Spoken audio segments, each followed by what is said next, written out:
Halo semuanya, selamat datang kembali. Jadi pada video kali ini guys, kita akan sama-sama belajar untuk menghitung atau melanjutkan perhitungan PPh pasal 21 yang tempo hari sudah kita bahas sebelumnya untuk PPh pasal 21 untuk pegawai tetap ya. Nah, pada video hari ini kita akan sama-sama belajar untuk menghitung PPh pasal 21 selain pegawai tetap menggunakan Microsoft Excel. Oke? Langsung saja kita mulai. Di sini sudah ada datanya ya. Yang pertama di sini ada pegawai selain pegawai tetap, yaitu upah harian yang dibayarkan secara tidak bulanan ya. Jadi yang pertama di sini ada si Zulfa ya. Si Zulfa dia jenis penghasilannya upah harian dan dia tidak memiliki NPWP, statusnya TK, jumlah hari kerjanya 13 dan upah hariannya 310.000. Maka untuk mencari penghasilan brutonya kita kalikan upah harian ini dengan jumlah hari kerjanya. Nah, di sini kenapa ada tanda merah-merah? Karena di sini dia itu penghasilan brutonya hanya 4.030.000 dan upah hariannya juga hanya 310.000, yang dimana artinya dua kriteria tersebut yang dimiliki si Zulfa ini ya itu tidak memenuhi kriteria untuk dikenakan pajak ya teman-teman, karena persyaratannya adalah salah satunya harus terpenuhi, yaitu entah upah hariannya harus di atas 450.000 atau penghasilan brutonya harus di atas 4.500.000. Kalau dua-duanya tidak terpenuhi, maka dia tidak dikenakan pajak. Maka kita kasih tanda merah di sini.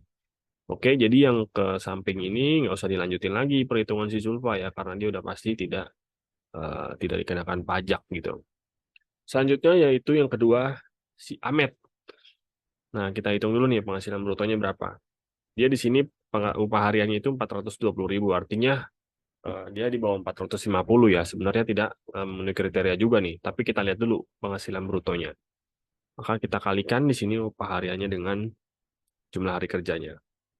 Nah, ternyata dia penghasilan brutonya 4.620.000 nih. Artinya dia itu memenuhi ya, salah satu persyaratan itu memenuhi, maka dia bisa dikenakan pajak. Nah, untuk selanjutnya yang Seno atau dan Sopian ini kita tarik aja lagi nih ke bawah ya. Tadi saya agak sedikit ketinggalan gitu. Kenapa nggak kita tarik dari awal sini ya? Oke, tapi nggak masalah karena kalau ditarik dari awal jadi kena merah semua. Selanjutnya yaitu kita hitung PTKP-nya. Nah, untuk PTKP ini kita bisa lihat berdasarkan statusnya di sini ya.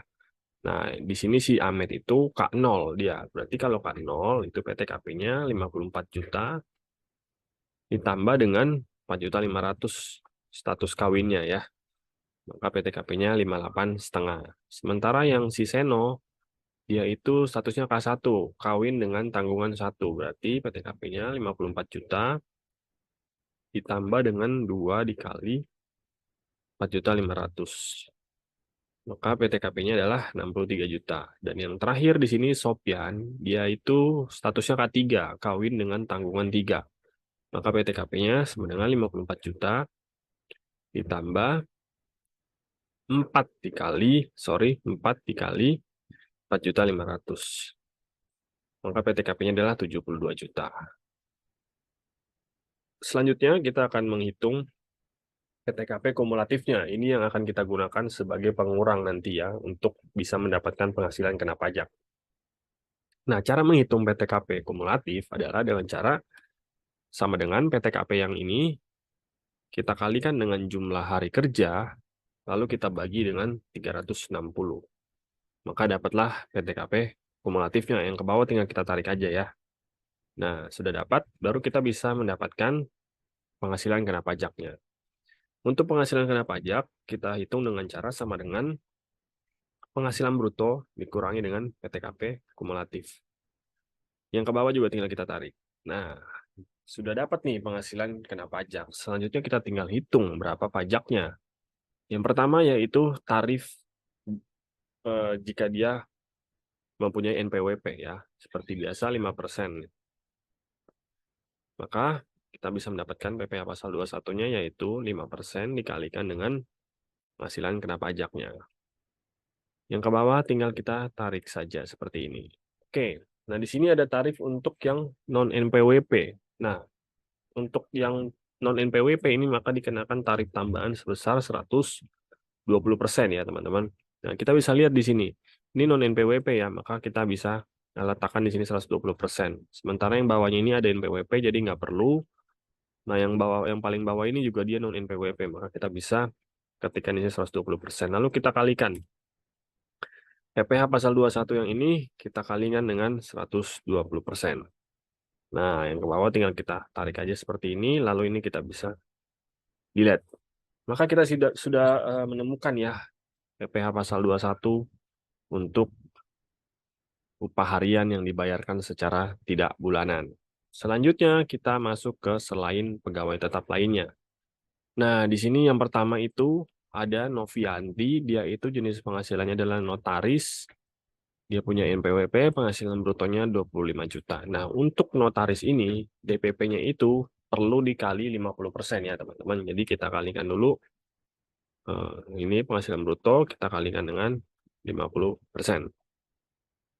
Maka kita sudah dapat DPP-nya. Nah, selanjutnya yaitu tarifnya. Karena dia DPP-nya 12.500.000, yang dimana artinya masih di bawah 50 juta, maka kita masih hanya cukup menggunakan satu lapis aja, yaitu lapis pertama sebesar 5%. Maka langsung kita kalikan di sini 5% dikali dengan DPP-nya. Maka dapatlah PPh pasal 21 untuk si Novianti ya. Selanjutnya yaitu Maulidini, dia itu konsultan pajak. Nah, penghasilan brutonya 15 juta. Sama ya, konsultan pajak juga DPP-nya perlu dikali 50% dulu. Penghasilan brutonya kita kali dengan 50%. Nah, jika sudah, karena dia masih di bawah 50 juta juga, tarifnya 5%. Selanjutnya, kita tinggal kali saja ya, tarif dengan si DPP-nya. Oke, jika sudah, selanjutnya yaitu Topik Hidayat. Yaitu jenis penghasilannya bukan pegawai berkesinambungan lebih dari satu pemberi kerja. Maka di sini dia penghasilan brutonya sekian dan DPP-nya sama ya, perlu dikali 50% juga. Jadi ini penghasilan bruto kita kalikan dengan 50%. Nah, karena dia di sini DPP-nya itu 60 juta sekian, artinya sudah melebihi 50 juta, maka dia kena dua lapis, 5% dan 15%. Ini kita kecilin ya, biar lebih jelas. Oke. Nah, untuk yang 5%, kita kalikan dengan 50 juta ya. 50 juta kali dengan 5%. Selanjutnya yang 15%, ini kita buka kurung dulu ya. Lalu DPP-nya ini kita klik, lalu kita kurangkan dengan 50 juta, karena sudah kita kalikan tadi dengan 5%, tutup kurung, baru kita kali dengan 15%-nya. Maka dapatlah sekian. Baru di sini kita bisa sum ya.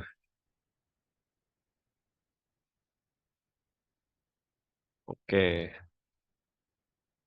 Jika sudah, maka inilah PPh pasal 21. Tapi ini belum selesai sebenarnya teman-teman. Karena kita perlu perhatikan, di sini dia tidak ber-NPWP. Maka kalau tidak ber-NPWP, kita bisa ganti di sini, bukan diganti sih, ditambahin ya, dikali 120%.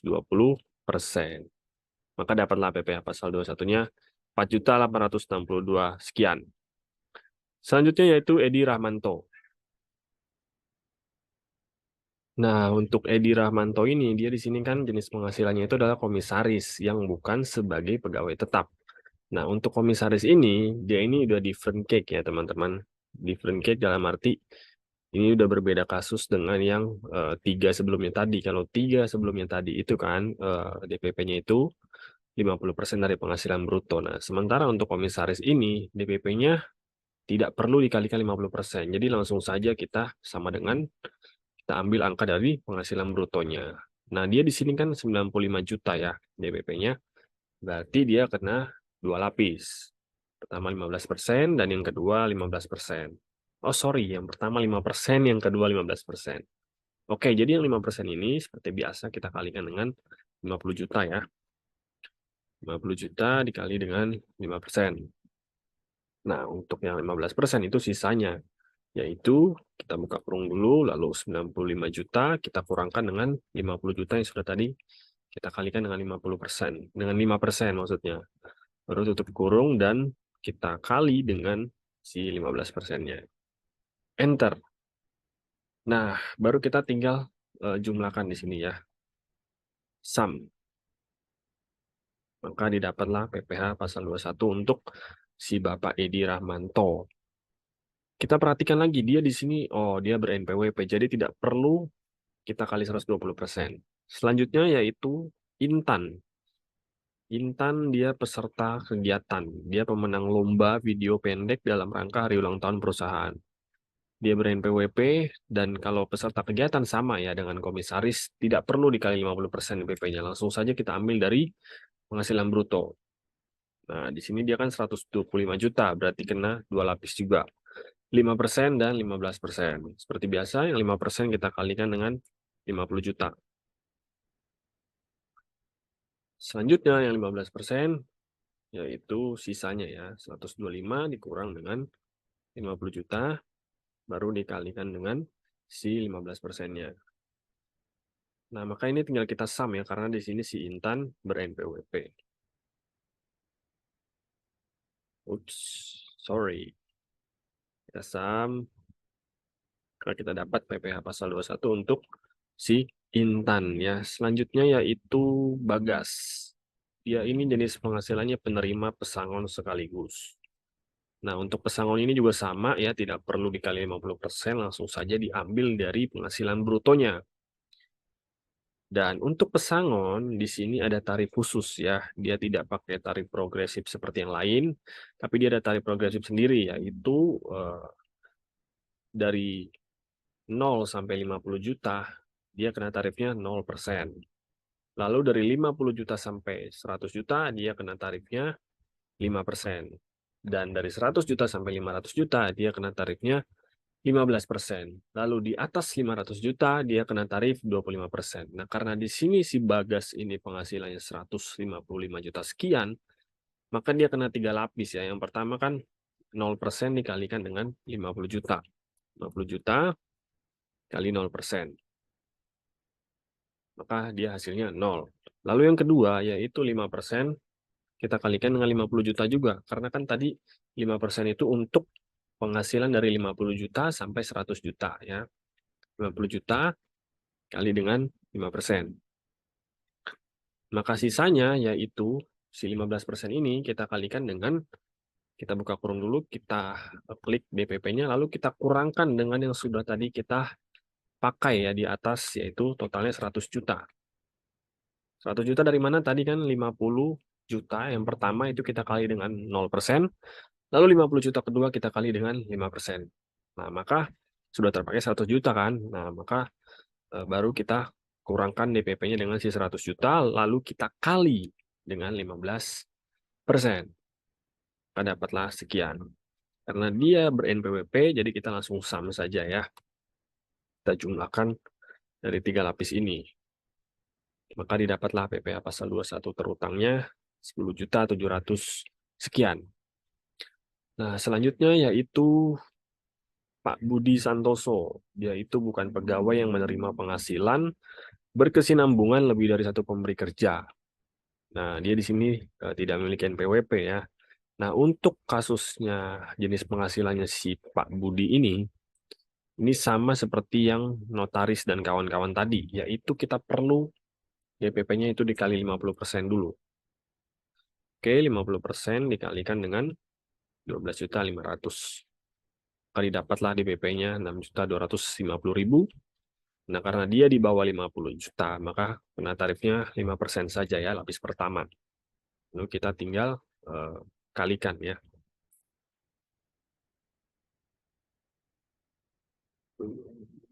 Oke, sudah jadi. Oke, jika sudah, maka sekarang yang terakhir nih, yaitu Mr. Paul. Nah, untuk Mr. Paul ini, dia itu kan pegawai eh, wajib pajak luar negeri ya, maka dikenakan PPh pasal 26. Nah, di sini penghasilan brutonya yaitu 4.500 US dollar. Sementara di sini ada 2 kurs, yaitu kurs KMK dan kurs bank ya. Dan di sini yang kita gunakan adalah kurs KMK untuk menghitung DPP-nya dalam rupiah ya, teman-teman. Jadi kita hitung saja langsung sama dengan 4.500 dikalikan dengan kurs KMK-nya yaitu 14.200. Maka didapatkanlah 63.900 DPP-nya. Dan untuk tarifnya yaitu PPh 26 tunggal ya, 20%. maka kita bisa dapatkan PPh pasal 21 terutangnya yaitu 63.900 dikali dengan 20%. Maka didapatlah Rp12.780.000 untuk PPh-nya si Mr. Paul. Oke, jadi kita sudah bahas ya, teman-teman, semuanya di sini untuk PPh 21 selain pegawai tetap dari upah harian sampai ke selain pegawai tetap lainnya. Mungkin untuk videonya sampai sini dulu ya. Semoga bermanfaat dan bisa membantu tugas ataupun pekerjaan kalian. Sampai ketemu lagi di video berikutnya. Bye-bye.